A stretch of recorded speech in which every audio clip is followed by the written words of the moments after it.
നമസ്കാരം. പ്രേക്ഷകർക്കേറെ സുപരിചിതയാണ് നടി ശാലിനി. ബാലതാരമായി അഭിനയ രംഗത്തേക്ക് കടന്നു വന്ന ശാലിനി പിന്നീട് മുൻനിര നായിക നടിയായി മാറി. കരിയറിലെ ഏറ്റവും മികച്ച സമയത്താണ് ശാലിനി വിവാഹിതയായതും സിനിമ രംഗം വിട്ടതും. പിന്നീട് പൊതുവേദികളിൽ ശാലിനി അധികം കണ്ടിട്ടില്ല. അനുഷ്ക, ഔതിക് എന്നിവരാണ് അജിത്തിന്റെ ശാലിനിയുടെയും മക്കൾ. മഞ്ജു വാര്യർ, ജ്യോതിക ഉൾപ്പെടെയുള്ള നടിമാർ സിനിമാ രംഗത്തേക്ക് തിരിച്ചെത്തിയപ്പോഴും ശാലിനി തിരിച്ചുവരവിന് തയ്യാറായിട്ടില്ല. അടുത്തിടെയാണ് ശാലിനി സോഷ്യൽ മീഡിയ അക്കൗണ്ട് തുടങ്ങിയത് തന്നെ. അജിത്തിനെ പോലെ സ്വകാര്യ ജീവിതത്തിലേക്ക് ശ്രദ്ധ നൽകാനാണ് ശാലിനിക്ക് താല്പര്യം. ശാലിനിക്ക് സിനിമാ രംഗത്തേക്ക് തിരിച്ചു വരണമെന്ന് ആരാധകർ ആഗ്രഹിക്കുന്നുണ്ട്. സൂപ്പർ നായികയാണെങ്കിലും വിവാഹശേഷം അഭിനയിക്കരുതെന്ന് അജിത് ശാലിനിക്ക് മുന്നറിയിപ്പ് കൊടുത്തിരുന്നുവെന്നാണ് ചില റിപ്പോർട്ടുകൾ. അത് നടി അംഗീകരിക്കുകയും ചെയ്തു. ശാലിനിക്കൊപ്പം ദാമ്പത്യ ജീവിതത്തിന്റെ 25 വർഷം പൂർത്തിയാക്കിയതിന് പിന്നാലെയാണ് അജിത്തിന്റെ വ്യക്തിജീവിതത്തെക്കുറിച്ചുള്ള കഥകൾ ആദ്യം പുറത്തു വരുന്നത്. പിന്നാലെ നടന്റെ മുൻ കാമുകിയും നടിയുമായിരുന്ന ഹീര രാജഗോപാലിന്റെ ബ്ലോഗും ചർച്ചയായിരുന്നു. ആദ്യം പ്രണയബന്ധത്തെക്കുറിച്ച് ഹീര എഴുതിയ ഞെട്ടിക്കുന്ന കുറിപ്പുകൾ അജിത്തിനെ കുറിച്ചാണെന്ന് പ്രചരിപ്പിക്കപ്പെട്ടു. ഇതിനിടെയാണ് അജിത്ത് പത്മ പുരസ്കാരം രാഷ്ട്രപതിയിൽ നിന്നും ഏറ്റുവാങ്ങുന്നത്. പിന്നാലെ നടൻ ആശുപത്രിയിലുമായി. കാലിനേറ്റ പരിക്കിനെ തുടർന്നാണ് ആശുപത്രിയിൽ പ്രവേശിപ്പിച്ചിരിക്കുന്നത്. രാഷ്ട്രപതി ദ്രൗപദി മുർമുവിൽ നിന്ന് പത്മഭൂഷൺ പുരസ്കാരം ഏറ്റുവാങ്ങി ഡൽഹിയിൽ നിന്നും തിരിച്ചെത്തിയായിരുന്നു അദ്ദേഹം. ചൊവ്വാഴ്ച ചെന്നൈ വിമാനത്താവളത്തിൽ കുടുംബത്തോടൊപ്പം വന്നിറങ്ങിയ നടനെ ആരാധകർ വളഞ്ഞിരുന്നു. ഇതിനിടെയാണ് നടന്റെ കാലിന് പരിക്കേറ്റത്. തുടർന്ന് ആശുപത്രിയിൽ പ്രവേശിപ്പിക്കുകയായിരുന്നു.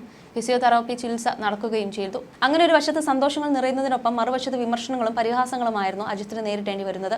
ഹീരയുടെ കുറിപ്പിലെ പ്രധാനപ്പെട്ട ഒരു ഡയലോഗ് വേലക്കാരിയെ പോലൊരുത്തിയെ വിവാഹം കഴിക്കാൻ പോവുകയാണെന്നും അവളെ വേറെ ആരും നോക്കില്ല എന്നതുമായിരുന്നു.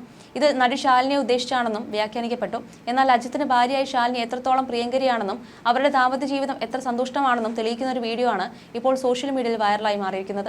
പത്മ പുരസ്കാരം വാങ്ങിക്കുന്നതിനായി ഭാര്യ ശാലിനിയുടെയും മക്കളുടെയും കൂടെയാണ് അജിത്ത് എത്തിയിരുന്നത്. ശേഷം നടൻ തനിയെ കാറിൽ വന്നിറങ്ങി വേദിയിലേക്ക് നടന്നു വരുമ്പോൾ ശാലിനി അവിടെ കാത്തു നിൽക്കുന്നുണ്ടായിരുന്നു. തന്നെ കാണാതെ നടന്നു നീങ്ങവേ നടി ഭർത്താവിന്റെ കയ്യിൽ ചാടി പിടിച്ചു. ഒരു നോട്ടത്തിൽ ശാലിനിയാണെന്ന് മനസ്സിലായതോടെ അജിത്ത് അവരെ ചേർത്ത് നിർത്തുകയും തലയിലൊരു ചുംബനം നൽകുകയും ചെയ്തു. ശേഷം ഒന്നും സംഭവിക്കാത്ത രീതിയിൽ ഇരുവരും കൈകൾ വിടുകയും മുന്നോട്ട് പോവുകയും ചെയ്തു. പ്ലാനിങ്ങുകളൊന്നും ചെയ്യാതെ വളരെ സാധാരണമായ കൂടിക്കാഴ്ചയിൽ നടന്ന സംഭവങ്ങളാണ് ഇതെന്ന് വീഡിയോയിൽ നിന്നും വ്യക്തമാണ്. അജിത്തിന് ശാലിനി അത്രത്തോളം പ്രാധാന്യമുള്ളത് കൊണ്ടാവുമല്ലോ ഇങ്ങനെ സ്നേഹം പ്രകടിപ്പിക്കാൻ സാധിച്ചതെന്ന് പറയുകയാണ് ആരാധകർ. അജിത്തിന്റെയും ശാലിനിയുടെയും വീഡിയോയുടെ താഴെ 100 കണക്കിന് കമന്റുകളാണ് വരുന്നത്. അജിത്ത് എന്ന നടനെ ആകർഷിച്ചത് ശാലിനിയുടെ പണമോ പ്രശസ്തിയോ ഒന്നുമായിരുന്നില്ല. സ്വഭാവശുദ്ധിയും വ്യക്തിപ്രഭാവവുമായിരുന്നു. സെറ്റിൽ വന്നാൽ ഷോട്ട് കഴിഞ്ഞ് ഒരിടത്ത് മാറിയിരുന്ന് പുസ്തകങ്ങളിൽ മുഖം പൂഴ്ത്തുന്ന നടി. ആരോടും ആവശ്യമില്ലാതെ സംസാരിക്കാൻ പോലും നിൽക്കില്ല. അങ്ങനെ ഒരു പെൺകുട്ടിയോട് അടുക്കാൻ ശ്രമിക്കും തോറും അകന്നു പോകും പോലെയാണ് ശാലിനി പെരുമാറിയത്. ആരുടെയും സ്നേഹവലയത്തിൽ വീഴുന്ന കൂട്ടത്തിലല്ല ശാലിനി എന്ന് അജിത്തിന് ബോധ്യമായി. അപ്രാപ്യമായ ഒരു പുഷ്പത്തെ അടുപ്പിക്കാനുള്ള വാശിയും അതിനോട് തോന്നുന്ന ആ ആകർഷണവുമാണ് അജിത്തിന്റെ മനസ്സിൽ ശാലിനിയോടുള്ള പ്രണയമായി വളർന്നതെന്ന് പിന്നീട് പലരും പറഞ്ഞു. ആലപ്പുഴയിൽ ഷൂട്ടിംഗ് നടക്കുമ്പോൾ നടിയുടെ അച്ഛൻ ബാബു അവിടെയുള്ള പ്രശസ്തനായ ഒരു ജ്യോതിഷനെ കണ്ട് ജാതകങ്ങൾ തമ്മിൽ ഒത്തുനോക്കി. എല്ലാ പൊരുത്തങ്ങളുമുണ്ട്. അതോടെ മുന്നോട്ട് പോകാൻ ധൈര്യമായി. വിവാഹം എന്ന നിലയിലേക്ക് കാര്യങ്ങൾ നീങ്ങുന്നതിനിടയിൽ ഒരു ദിവസം അജിത്ത് ബാബുവിനെ വിളിച്ചു ചോദിച്ചു, ഇപ്പോൾ ഏറ്റെടുത്ത പടങ്ങൾ കഴിഞ്ഞ് ശാലു സിനിമ ചെയ്യുന്നുണ്ടോ? ബാബുവിന്റെ മറുപടി ഇതായിരുന്നു, അത് തീരുമാനിക്കേണ്ടത് ഞാനല്ല, മോളാണ്. അഭിനയിക്കാൻ ഒരിക്കലും ഞാൻ നിർബന്ധിക്കില്ല. ഒടുവിൽ അജിത്തും ശാലിനിയും സംസാരിച്ച് ധാരണയായി. ശാലിനി പറഞ്ഞു, എനിക്കെല്ലാം തന്നത് സിനിമയാണ്, പക്ഷേ ഇനി കുടുംബജീവിതത്തിൽ ഒതുങ്ങിക്കൂടാനാണ് എനിക്കിഷ്ടം. അപ്പോഴേക്കും അജിത്ത് കോടികൾ പ്രതിഫലം വാങ്ങുന്ന നായകനായി വളർന്നിരുന്നു. അസാമാന്യമാം വിധം ഭാഗ്യജാതകമായിരുന്നു ശാലിനിയുടേത്. ആ വ്യക്തിയോട് അടുത്ത് നിൽക്കുന്നവർക്ക് പോലും വാരിക്കോരി ഭാഗ്യവർഷം ലഭിക്കുന്ന ജാതകം. തുടക്കത്തിൽ വേണ്ടത്ര ശ്രദ്ധിക്കപ്പെടാതെ പോയ അജിത്തിന് ശാലിനിയുമായി പ്രണയത്തിലായ ശേഷം നല്ല കാലം വന്നു തുടങ്ങി. തുടർച്ചയായി 1 ഹിറ്റുകൾ. അജിത്തിന്റെ താരമൂല്യം സങ്കല്പിക്കാനാവാത്ത വിധം കുതിച്ചുയർന്നു. ചെന്നൈ കണ്ട ഏറ്റവും വലിയ വിവാഹ ചടങ്ങായിരുന്നു ശാലിനി അജിത്തിന്റേത്.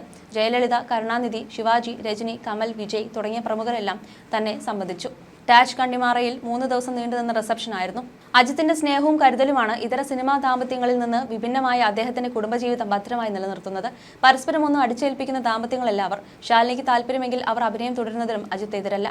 പക്ഷേ അഭിനയത്തേക്കാൾ താൻ ആസ്വദിക്കുന്നത് കുടുംബജീവിതമാണെന്ന് ശാലിനി തന്നെ പറയുന്നു.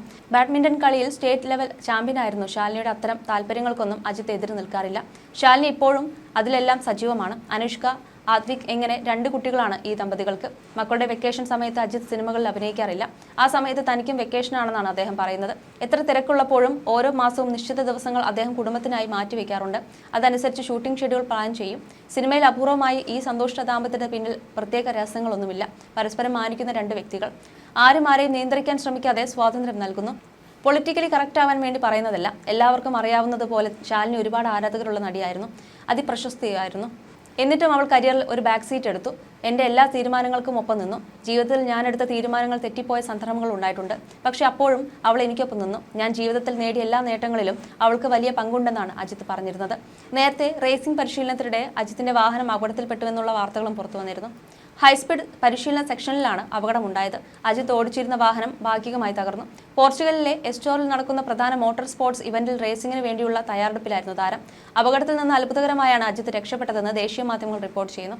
അപകട വാർത്തയെക്കുറിച്ച് അജിത്ത് തന്നെയാണ് ആരാധകരുമായി പങ്കുവച്ചത്. ചെറിയ അപകടമാണെന്നും പക്ഷേ എല്ലാവരും സുരക്ഷിതരാണെന്നും അജിത്ത് പറഞ്ഞു. തനിക്ക് ആരാധകർ നൽകുന്ന സ്നേഹത്തിനും പിന്തുണയ്ക്കും ഹൃദയംഗമമായി നന്ദി. വരുന്ന കാർ റേസിംഗിലും നമ്മൾ വിജയിക്കും. കൂടെ നിൽക്കുന്ന സുഹൃത്തുക്കൾക്കും കുടുംബത്തിനും നന്ദിയെന്നുമാണ് അജിത്തിന്റെ വാക്കുകൾ. ഇത് രണ്ടാം തവണയാണ് റേസിംഗിനിടെ അജിത്ത് അപകടത്തിൽപ്പെടുന്നത്. നേരത്തെ ദുബായിൽ വെച്ചാണ് അപകടം സംഭവിച്ചത്. പരിശീലന ട്രാക്കിലായിരുന്നു അപകടം. വരുന്ന റേസിംഗ് ചാമ്പ്യൻഷിപ്പിൽ താരം പങ്കെടുക്കുന്നുണ്ട്. ട്രാക്കിൽ വെച്ച് നിയന്ത്രണം വിട്ട കാർ സംരക്ഷണ ഭിത്തിയിൽ ഇടിച്ച് തകരുകയായിരുന്നു. അപകടത്തിന്റെ വീഡിയോ സോഷ്യൽ മീഡിയയിൽ വലിയ രീതിയിൽ വൈറലായിക്കൊണ്ടിരിക്കുകയാണ്. അതേസമയം അപകടത്തിന് ശേഷം താരം പരിശീലനം തുടർന്നുവെന്നും അടുത്ത വൃത്തങ്ങൾ പറഞ്ഞു. അജിത് കുമാർ ഒരു വലിയ മോട്ടോർ സ്പോർട്സ് പ്രേമിയാണ്. ബൈക്കിൽ ലോകം ചുറ്റൽ, കാർ റേസിംഗ് എന്നിങ്ങനെയുള്ള സാഹസികതകളോടെയെല്ലാം വലിയ പ്രിയമാണ് താരത്തിന്. അതേസമയം മകനാവട്ടെ ഫുട്ബോളിനോടാണ് ഇഷ്ടം. അടുത്തിടെ ജൂനിയർ ഫുട്ബോൾ ടൂർണമെന്റിൽ സ്വർണ്ണ മെഡൽ നേടിയ ആത്വിക്കിന് ചിത്രങ്ങളും അടുത്തിടെ ഇന്റർനെറ്റിൽ വൈറലായിരുന്നു. ചെന്നൈയിലെ പോപ്പുലറായ ഒരു ക്ലബിലെ ജൂനിയർ ഫുട്ബോൾ ടീമിലെ അംഗമാണ് ആത്വിക്.